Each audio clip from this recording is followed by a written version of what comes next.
So yes, I know yesterday I didn't make a video and would like to say hello to one subscriber, I Love Chicken.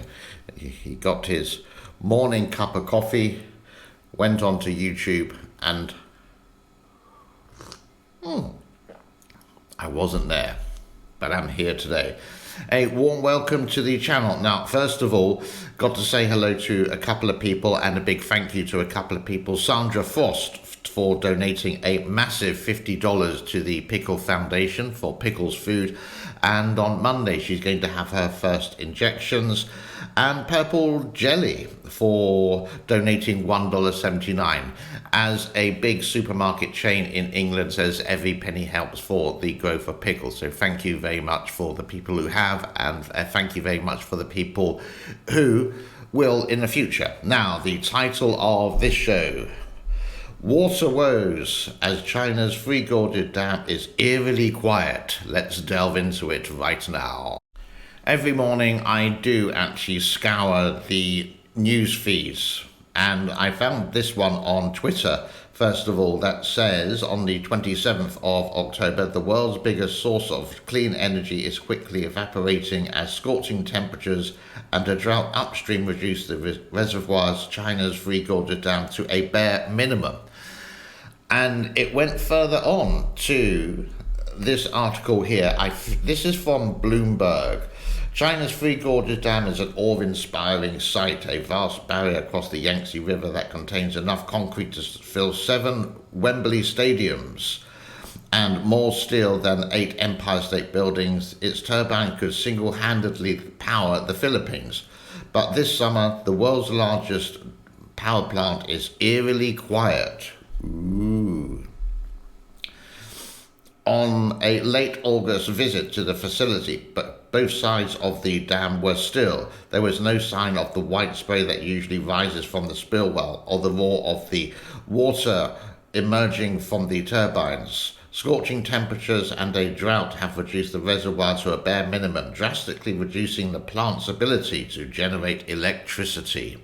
Wow, eerily quiet. Here you can see one of the pictures from Bloomberg. Now, I can't verify, to be really honest with you, whether this is an up-to-date photograph or not, but you can see by the water line where obviously the water is right now and where the water is where it has been. Now, I don't know how high that has, but you can see it towards the top.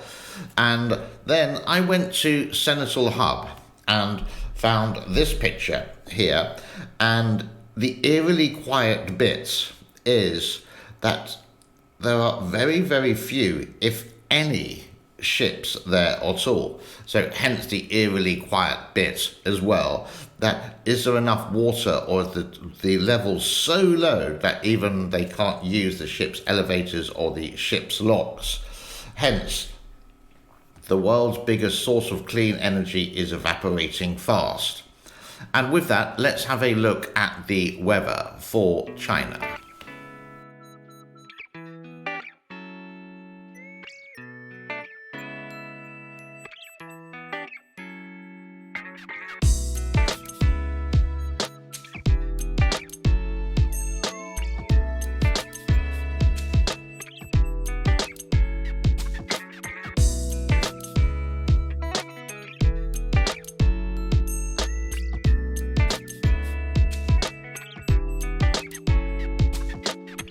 And welcome back. Let's continue with Bloomberg, and this article was on their website or their newsfeed related to the levels, and this gentleman is in Wuhan and will explain a little bit more.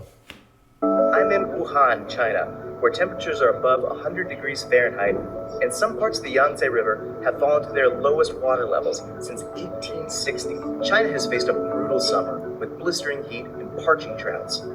The effects are starting to be felt along its biggest and most important river, the Yangtze. Water levels have plummeted since July on parts of the river near cities like Wuhan, and hydropower generation that soared to a record in June has begun to drop, forcing some areas in its basin to cut off electricity to factories. The Yangtze isn't the only river to fall victim to the longer, more intense heat waves that climate change. And related to the Three Gorges Dam, the droughts, I was going to say floods, but the situation in central China related to the Yangtze as well. That's all I have. Now, last week it was the end of the National Congress in China, and Xi Jinping introduced his new cabinet, so to speak. Some people are staying, some people are going, some people have jumped the gun. So it sort of reminded me of the great movie, The Magnificent Seven, but obviously we can't call them The Magnificent Seven. What do you think we should call them? What seven? Please leave a suggestion in the comment form below. Something which we have covered before, but not in a lot of detail, is the clandestine police stations that China seems to have all around the world. There is two in London. There is a gentleman called Lewis Han who actually went to go investigate, I think, two of them in London itself. This has made international news, and the clandestine police station in Dublin, Ireland has actually been closed by the Irish government. Well done, good job. And they are just claiming to be consular services related to getting a driving license in the UK, etc., etc. But do other countries actually have police stations? Clandestine? Well, most possibly, but I think they kept them more of a secret than China did. Here's a little report just outside one of them by a gentleman who explains it in a bit more detail. London High Street, but behind these doors is allegedly a secret Chinese police service station operating illegally in the UK, as well as being an estate agent. This is also the office of a law firm whose details run a list of secret Chinese police service stations operating around the world. Chinese authorities have been accused of establishing 54 illegal overseas police service stations across 33 countries, including 2 in London. The claims were made in a report from a Spain-based NGO called Safeguard Defenders. China says they only offer mundane consular services such as driving license renewals, but reports claim they're also being used to exert pressure on Chinese dissidents and criminal suspects overseas to return home to face punishment. I spoke to an employee of the estate agent, and he told me that his boss, the director of the law firm, frequently has Chinese people visiting his office for help. He said he didn't know what to make of the claims, but that they'd previously made his office the target of protests against China, particularly against its treatment of the Uyghurs. Since the publication of the report, these police service stations have come under intense scrutiny, with the Irish government ordering one in Dublin to close and investigations underway in the Netherlands, the UK and Canada. For now, precisely what goes on behind the doors of these buildings remains something of a mystery, but it seems their days of being able... Once again, China tightens COVID rules again, and more cities go on to partial, or some of them, the smaller cities, have been locked down. There aren't many places where you constantly do tests, and it seems like it's not going to go away. Speaking to one or two people in China in a, can I say, diplomatic way that won't get them into trouble, they are not contented, but they just something they have to do. How many sort of times have I said, let's have a chat online, for example, with a friend in Shanghai, and they were said, oh, can we do it later? I have to go for a COVID test. Now, there is a gentleman that says there is a new variant coming along, etc., etc. But here is a report of life in China as of, you could say, a couple of days ago. For a third straight day, China is reporting more than 1,000 new COVID cases. The number may sound tiny for a country of more than 1.4 billion, but Chinese authorities are already doubling down on restrictions to stem the spread. Yes, I'm worried. I've been quarantined twice already this year, the Shanghai resident says.